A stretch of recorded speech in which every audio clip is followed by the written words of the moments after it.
Welcome to Own It, the podcast where we talk to real estate thought leaders about embracing your strengths, taking your career to new heights, and owning your future. I'm Hillary Saunders, and a little known story about my co-host today. He is one of the founding managing brokers of Side. And why I bring that up, Spencer Krall, is because our guest is also a founder of an amazing company, RealScout. And this company is one of those in the real estate space that I consider to be essential, almost like a founding brick of a house. And so, Andrew Flachner, thank you so much for joining us on Own It today. I'm super excited to dive in. I'm a big fan of RealScout, big fan of all the things that you do. And apparently it's funny that we go back very many years to the beginning of Side, and it's just one of those cool things. So welcome to Own It. Thank you. It's great to be here. Yeah, it's funny. I just wanted to say about RealScout, just one thing is I had, not being an active agent really for the past, I'm going to say about 6 years or so, 7 years. Suddenly it's everywhere. It's ubiquitous. That's the word I was looking for. And I'm really excited to talk about the journey of struggling. Hillary, do you mind if I just ask one question? If I can ask the first question? Sure, go ahead. Okay, thank you. I have to ask permission for everything. You're starting a new company and you're kind of throwing everything into it. I'm just curious if you had any real doubts about this, or did you go into it like doing so much research when you launched it, you're like, no, this is going to take? Well, I think when it comes to startup entrepreneurship, you really can't go into it thinking that you have the answer, right? Most startups are solutions looking for a problem if you take that approach. So what we did instead was we interviewed home buyers for over 100 hours, not just home buyers and home sellers. And we really want to get to the root of what their pain point was. And so it's called customer development, where we are developing the product around customer preferences and making sure that we are creating a solution that does address a real problem. So it's a long way of saying that we did not come into this with a arrogance around what the product should be. We really just listened well. And to this day, we do listen.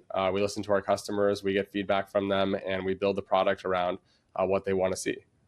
So it's very rare that we get to often hear from a founder how they would describe their company. So I would love you to take a couple minutes and explain what RealScout is, what it does, and where it is today.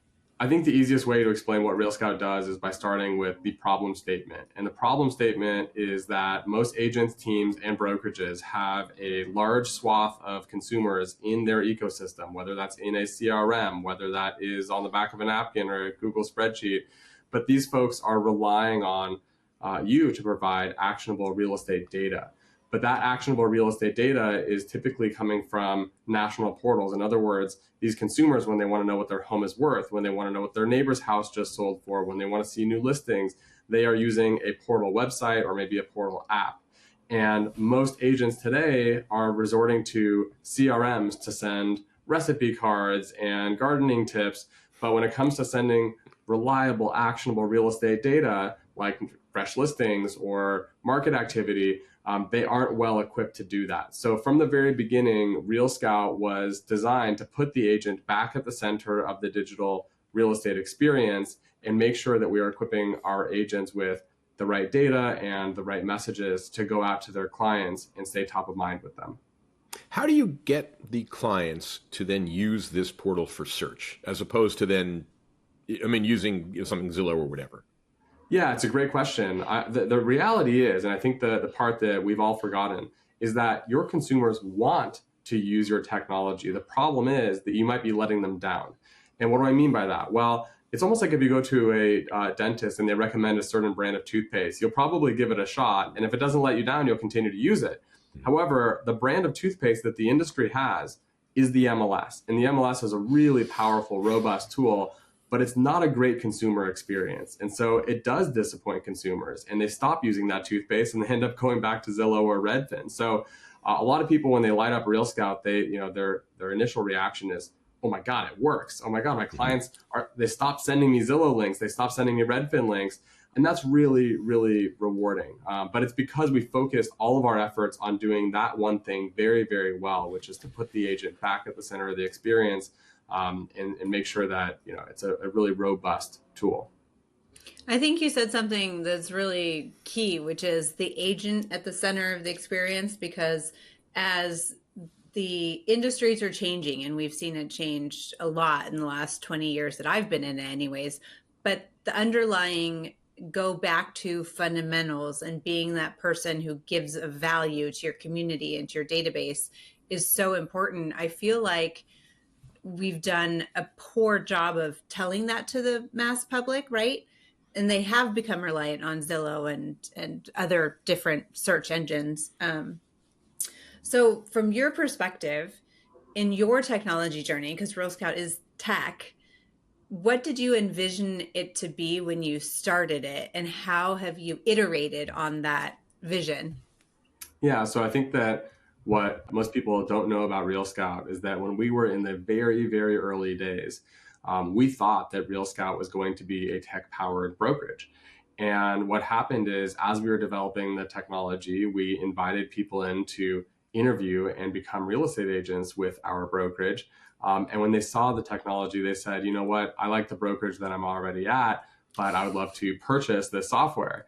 And we didn't really know what we were doing. At the time, there was a brokerage in the Bay Area called Alon Pinnell Realtors. And we met with an agent from that brokerage, and they said, you know, hey, I actually like Alon Pinnell Realtors, but I want to buy this software. How much does it cost? And we were so unprepared to answer that question that we just blurted out $500.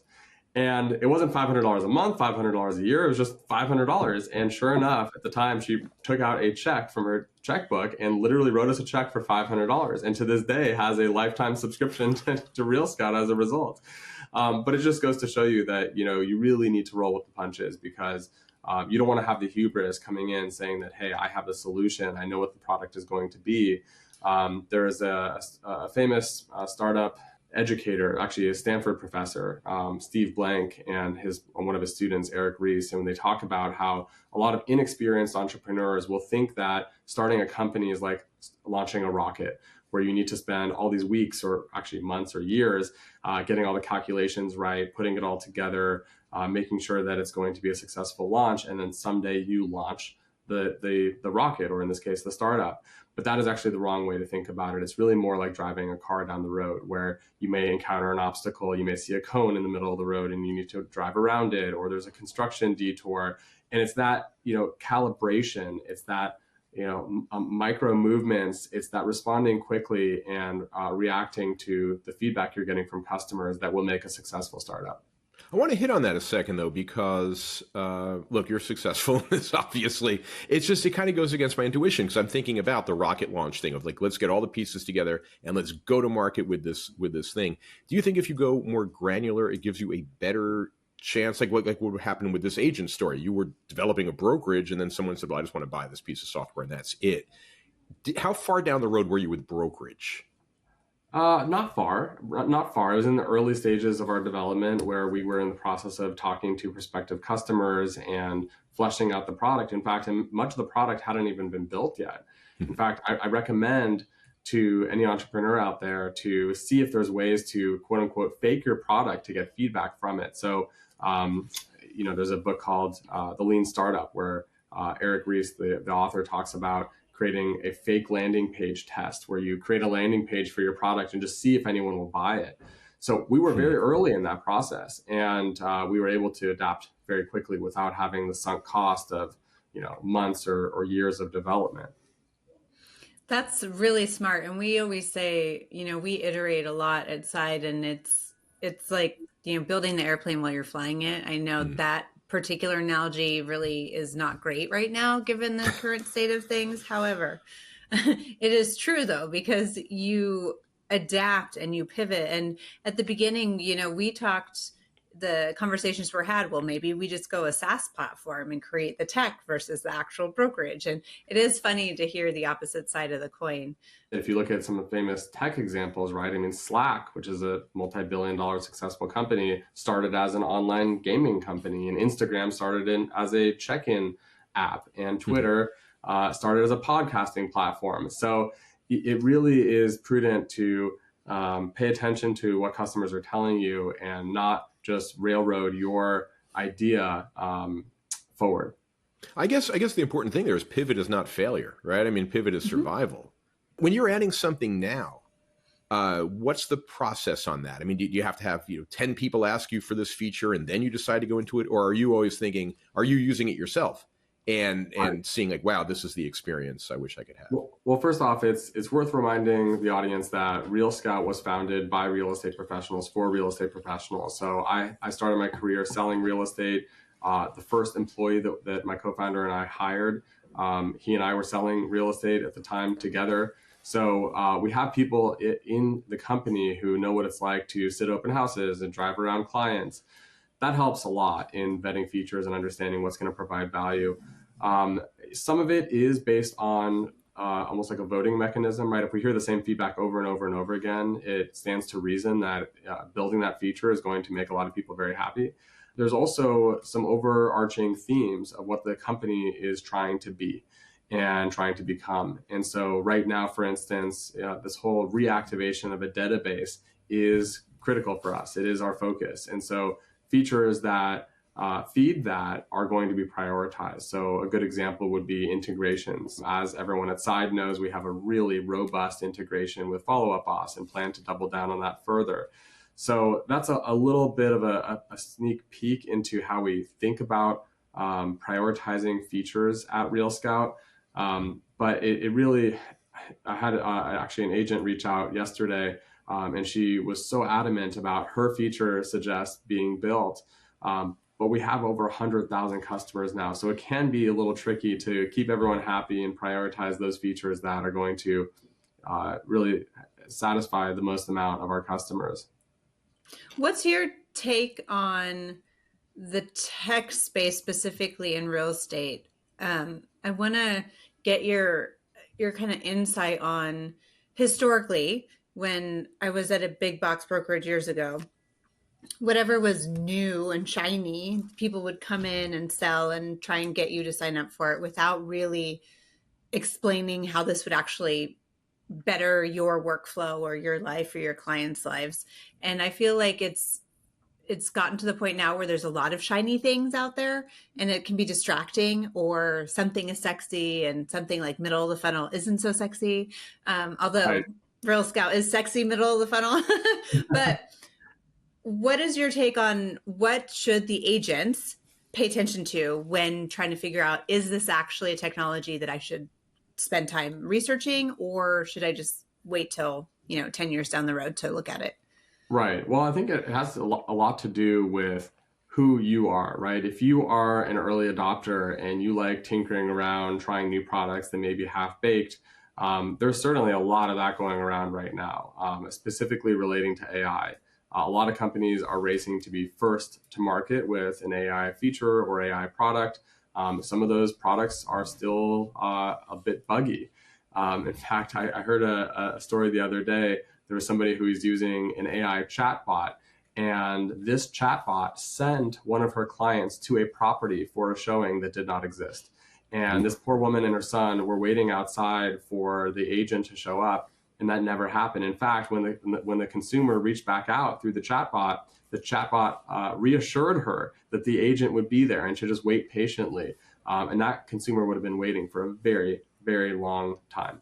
And so there is a lot of distraction. There is a lot of noise out there right now. I mean, this is an exciting time in prop tech. Don't get me wrong. There's going to be some serious advancements. But I think you have to determine whether or not you are the type of agent that wants to tinker around and roll the dice with some of these more beta features and beta products, or if you would rather wait to see some of your peers stumble with that and then latch onto a product that maybe is a bit more proven. I can tell you one thing that I am very excited about is the way that AI is going to improve workflow, how it's going to make it easier to access information, how it's going to automate parts of your business. However, think about which parts of the business you want to automate. And for me personally, if I were in the business today, I wouldn't want to automate the relationship with or the communication with my high value clients, which are all of my clients, to be clear. Yeah,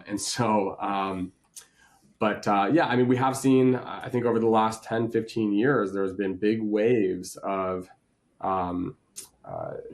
product focus that haven't quite panned out the way people thought they would. A great example is iBuying, right? I mean, there were some pundits in the industry, like Rob Hahn, for instance, that thought that 20% of all home sales were going to be powered by iBuyers, and some of the big iBuying companies are non-existent, including Zillow's iBuying division.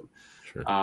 It's a long meandering way to say that there are a lot of new things popping up, and I think it's up to you to be really prudent in deciding where you want to focus your time, where you want to roll the dice, and then ultimately, what parts of your business do you want to employ the products that have a long-standing reputation of delivering for the industry. One thing about you, which I found very interesting, you got your license when you were 18 years old. Is that right? Yeah. Okay. So if my kids are listening, guys, come on. But anyway, with that said, you start 18. So real estate, it has been in your blood or whatever since you were in high school. But your other companies weren't always real estate related. That's right. Yeah. I mean, there are some common themes. And I think that, for any of the real estate practitioners listening, I mean, we are all entrepreneurs, right? And I allowed my entrepreneurship to express itself in different ways. In high school, yes, it was being a real estate agent. And after graduating, I dabbled in other parts of real estate, like buying apartment buildings and, starting a dating app and a healthy food vending machine business.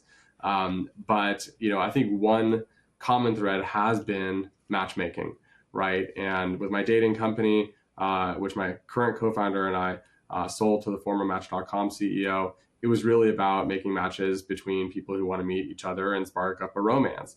And in real estate, that romance happens between consumers and the properties they buy and the properties they sell. Anyone listening right now who has experience selling real estate knows how emotional it can be when you are falling in love with a property. And those consumers are relying on agents to help them make sense of the market, to make smart decisions, and to be as objective as possible. But yes, my path of entrepreneurship certainly has taken some twists and turns, but also, I've stuck with the ventures that have been most exciting and promising. And RealScout is absolutely that. In fact, I think about 10 days ago was RealScout's 12-year anniversary. Wow. And I mean, this, Hillary, just because, Side has been around for quite some time as well. But, a lot of entrepreneurs are really investing in, flash in the pan successes, and others are sticking with it for the long term. And there's something to be said about sticking with it, that level of dedication and conviction around your ideas, and then also just the reputation that you build. Right now, you're going to be seeing a lot of companies popping up left and right. And, those companies don't necessarily have a reputation of being of longevity. Right. And so, I think that it's really incredible what y'all have built at Side, and we're excited to be a part of that story. Thank you. It's the common theme I find is the real passion for the end consumer, or who our consumer is, right? Same with you. Your passion is with the other agents and how can you make their lives more successful. And that is I don't know how to describe it. It's almost like an innate love for a child is birthing a company too, and really seeing it to fruition. I love my children dearly, and Side is one of my children, so to speak, if that is anything understandable. Yeah, I think you're onto something there. I mean, the reality is that figuring out who your customer is, who your end user is, and where your North Star is, absolutely, something to think long and hard about. I know that for us, there were questions early on about, is our North Star the agent or is it the consumer? And we've had some interesting ways of bridging that gap, because ultimately, if it's not good for the consumer, it won't be good for the agents either. So one of the examples that I think is a fun example to share is that real estate agents, approached us and said, hey, I want to be the one to tour property with my clients. And so when you display the open house information, it almost encourages my clients to go see these properties without me. And that was something that if we looked at it at face value and just said, okay, well, we're just going to, develop any feature that is requested by our customers, we would have just zapped the open house information. But we had to think more critically about the problem, because realistically, these consumers are going to go to the national portals and see that information anyway. So how do we keep the agent central in that process and also deliver on these concerns that agents had? So our solution was actually, I think, fairly elegant. What we did was we kept the open house information, but we put it behind a click. And so it takes a click to reveal that information. And once that is revealed, we will also notify the agent and say, hey, guess what? Your client wants to see this open house. And that enables you to reach out and be proactive and see if they would prefer a private showing, which many consumers would. This is a perfect pivot to what's happening right now when we're recording this with the National Association of Realtors and what is going to have to be buyer broker agreements that you have to get signed before showing a property.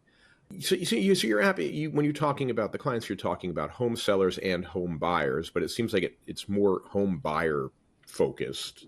Would you say that's right? Yeah, it's both. I think for the majority of our operating history, we focused on home search. And so that's how a lot of people think about RealScout. But just in the past few years, we've introduced home value alerts and market activity alerts and other ways to keep up with the potential sellers in your network. But yes, given our relevance to the buy side of the equation, certainly a lot of our customers are looking to us for solutions on consequences relating to the NAR settlement.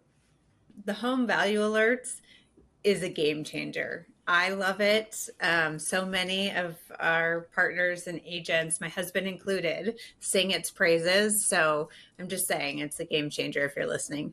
Oh, amazing to hear that. I'm just curious. So what sort of solutions are you, if you can talk about them, what sort of solutions are you working on right now for the NAR problem? Yeah, so, we will have, I think, something more substantive to announce soon, but I can just talk in generalities about how we think about these changes that are coming, specifically relating to buyer representation. And one of the things that's come out is really thinking about the impact that the settlement is going to have on your day-to-day. I know that's a topic of conversation. There's a lot of talk going around about this idea that you have to show your value, you have to have a buyer presentation, really make this hard sell when it comes to why your clients should be working with you, why they should enter an agreement with you and agree to compensation. It's very much, going to be a part of the go-forward strategy. However, something that I've been noticing from a lot of these conversations is that most people are now thinking about the amount of effort that they're going to put into those conversations being very concentrated right up until that point where you are signing an agreement.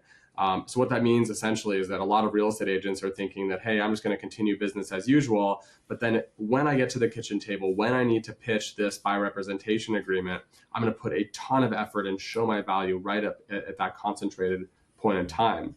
And what we have been advocating for, and something that will make those conversations a lot easier and a lot higher converting, is start to drive value way earlier in the process, right? Instead of these clients going to, national portals like Zillow and Redfin, Realtor.com, Trulia, Homes.com, be the source of that information, be a source of confidence for that consumer, so that when you do get to the kitchen table and you do say, hey, if you want to work together, this is how, we need to memorialize the agreement.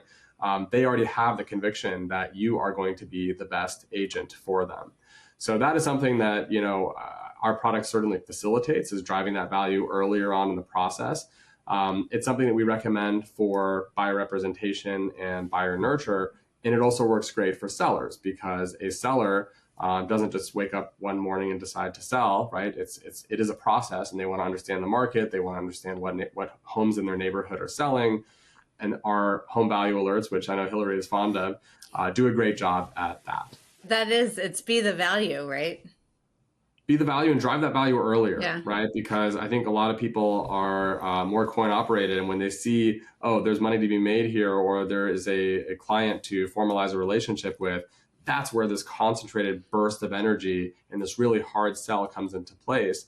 And it shouldn't be that way, right? You should be a trusted advisor throughout your entire client lifecycle. Remember, these buyers are going to become sellers, and the sellers are going to become buyers. It is way, way cheaper to retain a client than to acquire a new one. So if you can stay top of mind, we call it an engagement loop, right? If you can keep these consumers engaged at every part of that consumer lifecycle, it's going to be a way to really boost business instead of having to go out and acquire new leads and have them fall through the bottom of your funnel. I'm always shocked. NAR always has these statistics about how agents don't stay in touch with their clients after they put them in a home. And so obviously they go and they use someone else. So when I love this idea of, client engagement before they need you, right? And which I think mistakenly has been, here's a brownie recipe, or, here's a pumpkin pie or something. And this is stuff that's actionable regarding the house. You're not their friend. Maybe you are their friend, but that's a whole other relationship. But this is regarding real estate and the house. Are you involved at all with finance? Are you pulling in things about loan rates and things like that, or are you incorporating things with title companies? Yeah, so we are exploring those avenues right now. It's a little tricky just because we work with brokerages, and every brokerage may have their own relationships with those types of companies. However, we do a lot more than just send listings, right? We send market activity. We send recent comps in the neighborhood. We have information about market trends. So there's a lot that we pack into it. But the way to think about RealScout is we are providing everything that your consumers have come to expect from the national portals. So certainly, mortgage rates and things like that, would fall into that thesis and are something that we are considering. But right now we are covering the basics and have parity with a lot of the features that those portals have. It's interesting on that note, you have spent quite a bit of your time and energy on publications, speaking engagements, podcasts, and other news outlet things.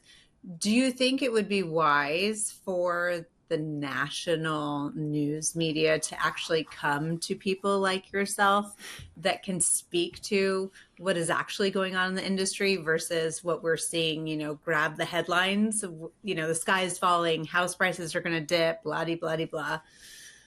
Yeah, I don't know if I throw my hat into the ring for that. I'd be happy to, but I would say that really speaking to the real estate agents who are the feet on the street, I think that voice was not as pronounced as it should have been during these deliberations and during these investigations. Because if you talk to the average real estate agent, you will have a very different picture than what the headlines have written.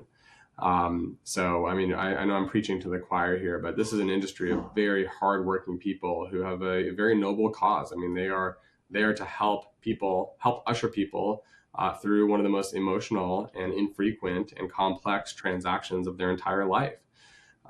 So I do think that message got lost, following the NAR settlement, and certainly the media coverage of the NAR settlement and the industry as a whole has been pretty, disappointing. But I think the industry, has to take responsibility for that. And I think that we're already seeing some pretty great strides in the direction of providing value and educating consumers on the process in a way that we haven't in the past. Yeah, we've been really, really bad at the value, because I think, especially when representing buyers, I think when we've been talking about representing sellers, I think we've been really good with that, because it's always, we're going to get you the most money, in the shortest amount of time. Bam, there's your mission statement. You're done. And however you're going to articulate how you do that, that's the problem that the individual agent has to solve. And we've been really bad at articulating why or how we can help people, with one exception, is first-time home buyers. And it's so funny when people specialize in first-time home buyers, they have a message for them because I'm going to take you, through the whole process and hold your hand. And but more difficult to nurture are the experienced home buyers and investors on that. Yeah. And I'm just throwing this out of left field. Do you have specific solutions for reaching those buyers or staying engaged with them? I have my perspective, which is essentially you need to truly understand your client and your prospect before you deliver some boilerplate value prop. And so if you are speaking to a real estate investor, for instance, they are going to have a completely different set of what they're looking for in a real estate agent. And you may be that person, you may be a good match for them, or maybe you need to partner with somebody in your office or even refer it out if you're not the right fit. But I do think that, one of the ways the industry has gotten in a bit of trouble is real estate agents, as generalists serving huge geographies or spanning across multiple client categories. But, when you work with a doctor or an attorney, you are looking for a specialist in the transaction or the product that you're looking to buy. I was just going to say, same as the legal field. I'm not going to go to a personal injury attorney to write my estate plan. Like, that would just be silly. Sadly, people do. Sadly, they do, Oh, you get what you pay for. Andrew, I appreciate your time and your insight. What is exciting coming up for RealScout? What are you guys working on? Obviously, you can't share all the nuts and bolts, but what can we look forward to in the next coming months or year? Well, let me springboard off of what you said earlier. Hillary, it sounds like you've been hearing a lot of great results from our home value alerts. And, what we've realized is that we need to help agents take their database and nurture it automatically, right? If you can flip a switch and trust RealScout to automatically nurture the people in your database, either by sending those home value alerts to a prospective seller, i.e. a homeowner, or if we suspect that somebody in your database is a potential buyer, sending them the right listings at the right time, and then all the connective tissue that makes that machine work. And so we are just at the tip of the iceberg. We announced our feature Auto Nurture probably about a year ago now, and it has just taken off like wildfire. It's just incredible to see how many millions of consumers are being nurtured now by RealScout. But we have more work to do there, and the software is going to become more sophisticated. We're going to have more integrations. We're going to have more variants of these alerts to make sure that they are getting the highest conversion possible. A lot of what people take for granted with RealScout is some of the plumbing behind RealScout. In other words, we have these really deep, robust integrations with the MLS to ensure that listings get out to consumers within minutes, not hours, or to make sure that when agents log in, they have 100% of the search criteria from the MLS. But now is the opportunity to take all that hard work that we've done over the years, all the millions of dollars we've invested, and make sure that this is going to just be the stickiest, highest converting product for a consumer to use. And part of that, we will deserve the credit for, and most of it you will deserve the credit for. Consumers want to be working alongside you, their agent. And if that can happen on a platform that doesn't let them down, that delivers the right flavor of toothpaste, then we're going to be in really good shape. I love that analogy. That's wonderful. Andrew, I want to give a plug, or let you give a plug for where, if anyone listening is not already a RealScout enthusiast, where they can either follow you or RealScout. Yeah, absolutely. You can follow me on Instagram, Flachner. That'll be in the show notes. You can also take a look, connect on LinkedIn. We've been posting a lot of really fun content lately. I can give a quick plug for a piece of content that I'm really proud of. Jimmy Mackin of Curator and Mark Davison of 1000 Watt, the two of those guys and I teamed up to dissect people's real estate marketing. And it's almost like a Shark Tank for real estate collateral. And this was a lot of fun to produce this. We're going to be doing more episodes with different co-hosts, but it's really cool to see these marketing geniuses take a real estate website or a Instagram post and break it down, talk about where it's strong, where it needs to be reimagined. So if you are interested in that content, again, feel free to just follow me. It's one of my more recent posts on Instagram or on LinkedIn. That's awesome. Great. You know what you should do? You should get really good websites and then have really bad website designers redesign them. I think that would be something of interest. Provide some good comic relief for sure. I love it. Andrew at RealScout, thank you so much for joining us on Own It. And I guess we'll see you on the next episode. Sounds good. My pleasure.